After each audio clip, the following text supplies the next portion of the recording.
Hi everyone, स्वागत करते हैं आप सभी का फिक्स टारगेट 2.0 परिवार के एक और नई क्लास में। जितने भी बच्चे भारत के किसी भी यूनिवर्सिटी से ग्रेजुएशन फर्स्ट सेमेस्टर में अपना नामांकन लिए हैं 2024-28 सेशन में, तो प्यारे बच्चे देखिए, आज के इस क्लास में हम हिंदी सब्जेक्ट का जो है आपको सिलेबस बताने वाला हूं। जिस स्टूडेंट ने मेजर पेपर में, माइनर पेपर में और एमडीसी पेपर में हिंदी साहित्य रखा है, तो आप लोग आज के इस पूरी क्लास को शुरू से लेकर अंत तक देखिए। बिल्कुल आपको न्यू सिलेबस बताऊंगा और इसी सिलेबस के मुताबिक आपको क्या करना है, तो फर्स्ट सेमेस्टर की तैयारी करना है।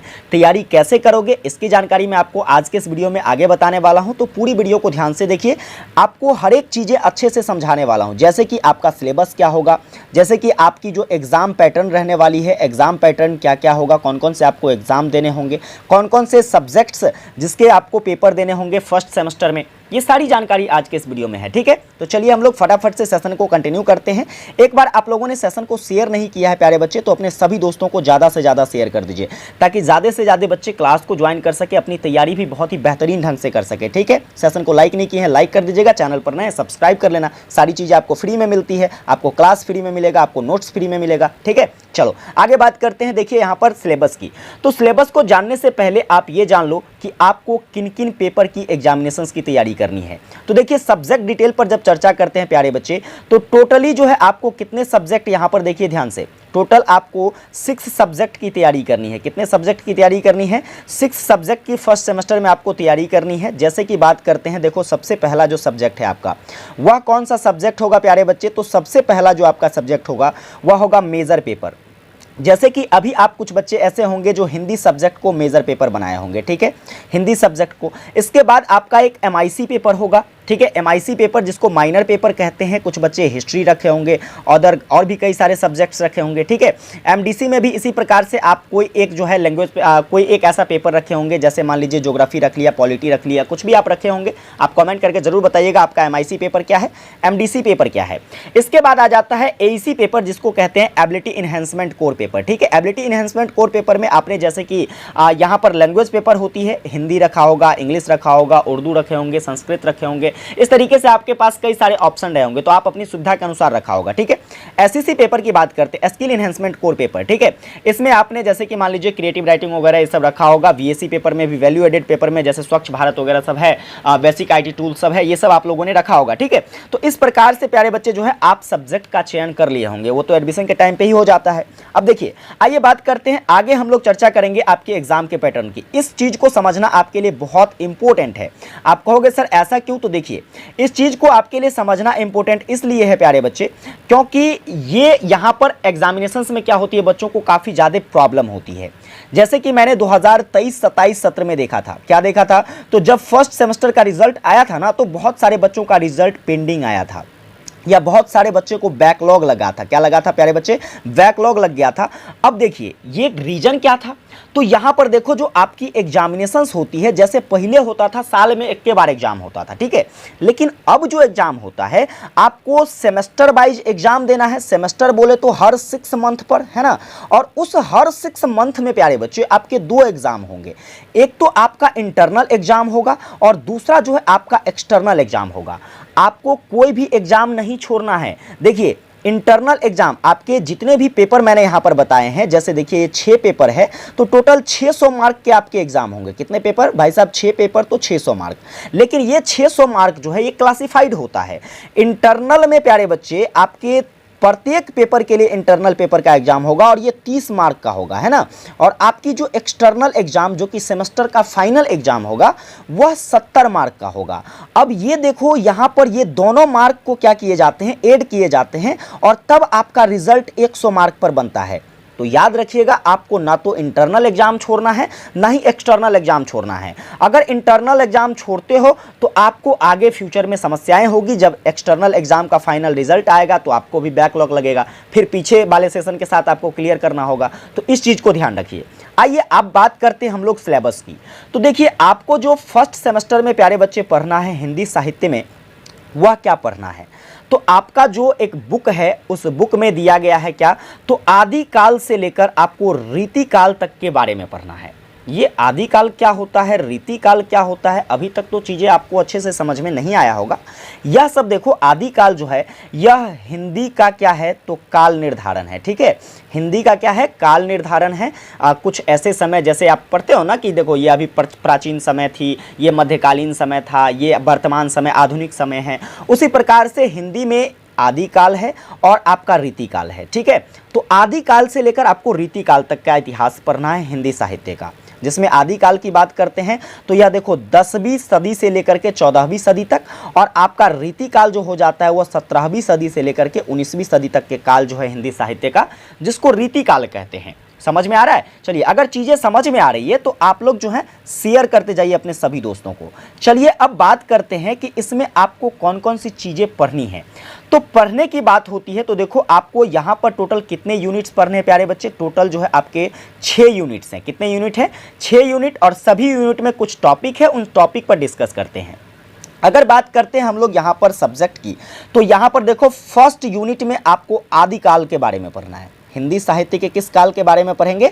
आदिकाल के बारे में पढ़ेंगे, जहां पर आपको 3 टॉपिक कवर करने हैं।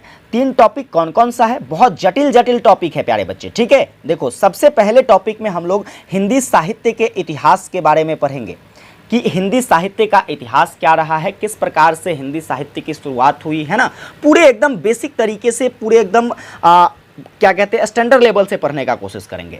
आगे बात करते हैं, इसी में आपको ये पढ़ना है कि हिंदी साहित्य जो है, जैसे कि अभी मैंने आपको आदिकाल बताया, और भी रीतिकाल है, भक्ति काल है। ठीक है, तो इस तरीके से प्यारे बच्चे, इस तरीके का काल विभाजन किस प्रकार हो पाया, काल विभाजन हुआ, फिर उसका नामकरण हुआ, नामकरण में काफ़ी सारी समस्याएं सामने आई, तो कौन कौन सी समस्याएं सामने आई, आपको ये चीज़ें पढ़नी है। इसके बाद हिंदी साहित्य में आपको आदिकाल के इतिहास के बारे में पढ़ना है कि आदिकाल का जो इतिहास रहा था, जैसे मान लो कि अब काल विभाजन तो यहाँ पर हो गया, विभिन्न विभिन्न प्रकार के काल में डिवाइड हो गए हिंदी साहित्य, उसका नामकरण भी हमने कर लिया, जिसमें एक साहित्य था हिंदी साहित्य का, वह कौन था? तो आदिकालीन साहित्य।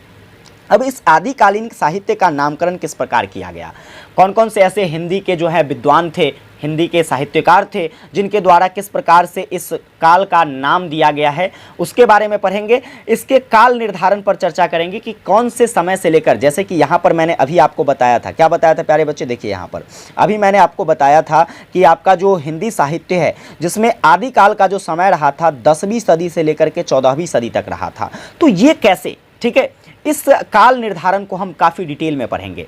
इसके बाद आपको क्या पढ़ना है? तो आदिकालीन साहित्य जो है, उस साहित्य की राजनीतिक रूपरेखा के बारे में पढ़ेंगे, सामाजिक रूपरेखा के बारे में पढ़ेंगे कि आखिर जो ये हिंदी साहित्य था जिसका काल विभाजन किया गया, तो राजनीति पर इसका क्या प्रभाव देखने को मिला था, सामाजिक दृष्टिकोण से यह किस प्रकार महत्वपूर्ण है, इसकी सांस्कृतिक अभिकल्पना हम लोग करेंगे, और साथ में इसके साहित्य की पृष्ठभूमि को अध्ययन करेंगे।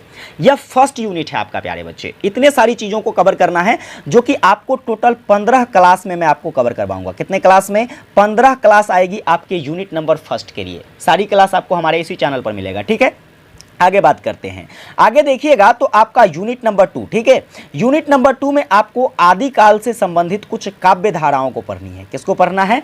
आदिकाल से संबंधित कुछ ऐसी प्रमुख रचनाएं हैं, कुछ काव्य हैं जिसको पढ़ेंगे, और उस काव्य में हम लोग क्या करेंगे? तो उनके विभिन्न रूपों की समीक्षा करेंगे, उसके परिचय को जानेंगे। ठीक है, इसके बाद जो है इस काल में बहुत सारे सिद्ध जैन काव्य हो गया, रासो काव्य हो गया, लौकिक काव्य हो गया, तो ये सब जो प्रमुख काव्य जिसके बारे में आपके सिलेबस में दिया है, इन सभी काव्यों को हम काफ़ी डिटेल में पढ़ेंगे। और साथ में हम इतना ये भी पढ़ेंगे यहाँ पर कि आदिकाल की जो काव्य रही थी, उस काव्य की महत्वपूर्ण विशेषता क्या रहा था, उसकी प्रवृत्ति क्या रही थी। ये 3 टॉपिक आपको यूनिट नंबर 2 में कवर करना है। अब बहुत सारे बच्चे कमेंट्स कर रहे होंगे कि सर इसकी पीडीएफ चाहिए, तो आपको हमारे टेलीग्राम पर इसका जो है क्लास पीडीएफ मैं प्रोवाइड करा दूंगा, जिसका लिंक आपको डिस्क्रिप्शन में मिल जाएगा। टेलीग्राम तो जरूर बुआ ज्वाइन कर लेना है ना, क्योंकि टेलीग्राम पर ही आपको सारे क्लास का नोटिफिकेशन मिल जाएगा, सारी पीडीएफ्स मिल जाएगी, है ना, सारे नोट्स मिल जाएंगे, ये सारी चीज़ें आपको टेलीग्राम पर ही मिलेगी। बाकी आपको कोई डाउट्स वगैरह होगी तो आप हमें इंस्टाग्राम पर फॉलो कर सकते हैं, वहाँ पर हमसे बातचीत कर सकते हैं। आइए आगे बात करते हैं यूनिट नंबर 3। यूनिट नंबर 3 में प्यारे बच्चे आपको किसके बारे में पढ़ना है? तो यहाँ पर आप अब हिंदी साहित्य के भक्ति काल के बारे में पढ़ोगे। किसके बारे में पढ़ोगे? हिंदी साहित्य के भक्ति काल के बारे में पढ़ोगे। बोले तो भक्ति काल की जो यहाँ पर क्या क्या पढ़नी है, भक्ति काल के साहित्य की ऐतिहासिक पृष्ठभूमि के बारे में जानना है। इसके बाद जो है इस काल में जो काव्य की रचना की गई, उन काव्यों के दार्शनिक एवं सामाजिक आधार को जानने का प्रयास करेंगे। इसके बाद जो है आपके भक्ति काल की जो काव्य रही है, जैसे कि अखिल भारतीय परिप्रेक्ष्य के बारे में जानेंगे। ठीक है, तो ये 3 टॉपिक आपको यूनिट नंबर 3 में भी कवर करना है, जो मात्र 10 ही क्लास में जो है क्या हो जाएगा, खत्म हो जाएगा। ठीक, तो आपको सारी क्लासेस मिलने वाली है। आगे आइए, चौथा यूनिट में आपको बस एक टॉपिक पढ़ना है और वह भक्ति काल से रिलेटेड होगा। जैसे कि भक्ति काल की जो काव्य रही थी उसकी प्रमुख धाराएं क्या थी, उसकी प्रमुख प्रवृत्तियां क्या थी। ठीक है, उसके आसपास के संबंधों को जानेंगे, उसकी विशिष्टताओं को जानने का प्रयास करेंगे। ठीक है, यूनिट नंबर 4 में इसके लिए भी 10 क्लास आएगी। कितने क्लास आएगी? यूनिट नंबर 4 का 10 क्लास आएगी। टाइमली आपको क्लास मिल जाएगा। ठीक है, चलिए आगे बात करते हैं 5 नंबर यूनिट, जो कि सेकेंड लास्ट यूनिट है, और ये यूनिट आपको रीतिकाल के बारे में बताएगा। रीतिकाल, ठीक है, जो कि आपके हिंदी का एक काल रहा था। तो अब रीतिकाल की बात कर लेते हैं, तो यह पढ़ने को मिलेगा। रीतिकाल की ऐतिहासिक पृष्ठभूमि के बारे में जानेंगे कि किस प्रकार से इस काल की शुरुआत होती है, इसका नामकरण किस प्रकार से हुआ। ठीक है, और इसका समय निर्धारण, इसका काल निर्धारण किस प्रकार से किया गया कि कब से कब तक का जो समय है यह रीतिकाल से जाना जाएगा हिंदी साहित्य में, इसके बारे में पढ़ेंगे। इसके बाद हम लोग रीतिकाल की प्रमुख धाराओं के बारे में जानेंगे और उसकी महत्वपूर्ण कवियों के बारे में जानने की कोशिश करेंगे। ठीक है, ये सारी चीज़ें अब यहाँ पर देखिए, तो ये आपके 5 यूनिट हो गए। इसके बाद आखिरी यूनिट की बात कर लेते हैं। तो आखिरी यूनिट में प्यारे बच्चे आपको यहाँ भी रीतिकाल के बारे में ही पढ़ना है, लेकिन यहाँ पर रीतिकाल की जो काव्य धाराएं रही थी, जो भी काव्यों की रचना रीतिकाल में किया गया, उन सभी काव्यों की भाषा के साहित्य की विशेषताओं के बारे में जानेंगे। उस काव्य की क्या प्रवृत्ति रही थी, उस प्रवृत्ति को समझेंगे। इसके बाद हम लोग आदिकाल और मध्यकाल के जो है साहित्य का एक समग्र रूप से जो है मूल्यांकन करेंगे, एक विशेष रूप से अध्ययन करेंगे कि आदिकालीन और मध्यकालीन जो साहित्य है वह साहित्य क्या बताता है हमें। तो ये 6 यूनिट हो गया। ठीक है, अब यहाँ पर इस 6 यूनिट के बाद कुछ महत्वपूर्ण बातों को आप जान लीजिए। जैसे कि अब आप कुछ बच्चे जो है हमें कमेंट करेंगे कि सर कौन से बुक पढ़ने चाहिए, तो मैं आपको बुक सजेस्ट कर देता हूँ। ठीक है, वैसे मैं किसी पब्लिकेशन का यहाँ पर ऐड नहीं कर रहा हूँ, लेकिन जो बुक मुझे अच्छी लगती है, मैं जो पढ़ाता हूँ, है ना, उस बुक की बात कर लेता हूँ। तो आप लोगों के लिए जो है एक क्या कहते हैं, राजीव बंसल का बुक आता है। किसका बुक आता है प्यारे बच्चे? राजीव बंसल का बुक आता है। राजीव बंसल का बुक आता है। आप लोग क्या करेंगे, राजीव बंसल के बुक को या तो आप ऑनलाइन परचेज कर सकते हैं, ठीक है, या अगर आपको किसी शॉप पर मिल जाता है तो आप उस शॉप से परचेज कर सकते हैं। आप इसको परचेज करके पढ़िए। देखिए, गेस पेपर वगैरह पर बहुत सारे बच्चे डिपेंडेंट रहते हैं। तो गेस पेपर क्या होता है? गेस पेपर बनाया कहाँ से जाता है? बुक के माध्यम से बनाया जाता है। तो क्यों ना हम इस बुक को ही पढ़ें, है ना। बुक को पढ़ेंगे, गेस पेपर तो ऑलरेडी तैयार हो जाएगा। वैसे भी आपको पता है गेस करने वाला हमारे आपके जैसे ही इंसान होते हैं। ऐसा नहीं कि वो भगवान होता है जो 100%, जैसे मान लीजिए कि एग्जाम के टाइम में हम ही आपको गेस प्रोवाइड करते हैं, तो हम थोड़े ना भगवान हैं जो आपको बोलेंगे कि यह क्वेश्चन पूछेगा तो 100% पूछ देगा। हाँ, अब मेरे पास मान लीजिए पढ़ाने का एक्सपीरियंस है, तो उसमें से 80-90% क्वेश्चन जो है क्या हो जाता है, टैली हो जाता है ना। तो इस प्रकार से चीज़ें आती है। तो आपको एक नॉलेज के लिए पढ़ना है। अब नॉलेज के लिए क्यों पढ़ना है तो इसको भी जान लीजिए, मैं आपको बताइए देता हूं। ठीक है, देखो, नॉलेज के लिए आपको इसलिए पढ़ना है कि अगर आप इन फ्यूचर अगर चाहते हैं नेट जेआरएफ की तैयारी करें, किसकी तैयारी करें प्यारे बच्चे? नेट जेआरएफ की तैयारी करें, जिससे प्रोफेसर वगैरह बनता है ना। तो नेट जेआरएफ के लिए जो है अभी जो आपका सिलेबस दिया गया है ना, अभी जो आपका ग्रेजुएशन का सिलेबस दिया गया है, आगे आप पीजी करोगे, पीजी का सिलेबस जो है यह सब के सब इस प्रकार से इसे डिजाइन किया गया है कि अगर अच्छे ढंग से पढ़ लेते हो ना, तो आपको नेट जेआरएफ की तैयारी के लिए कुछ अलग से पढ़ने की जरूरत नहीं होगी। आप इजी वे में जो है, क्योंकि मैंने नेट की एग्जामिनेशंस दी है, ठीक है, मैंने नेट की एग्जामिनेशंस दी है, मैंने एग्जाम पैटर्न को देखा है, मैंने क्वेश्चंस के लेवल को देखा है कि कहां से क्वेश्चंस आती है। समझ गए प्यारे बच्चे? तो इससे ये अंदाजा लगता है कि अगर बच्चे ढंग से ग्रेजुएशन की तैयारी कर ले तो उसे कुछ और एक्स्ट्रा पढ़ने की जरूरत नहीं है। ढंग से बच्चे पीजी के सिलेबस को तैयार कर ले तो उसको और एक्स्ट्रा पढ़ने की जरूरत नहीं है। इजी वे में आप जो है फर्स्ट अटेम्प्ट में नेट जेआरएफ क्वालिफाई कर सकते हो और एक अच्छे प्रोफेसर के रूप में कहीं भी नियुक्त हो सकते हो।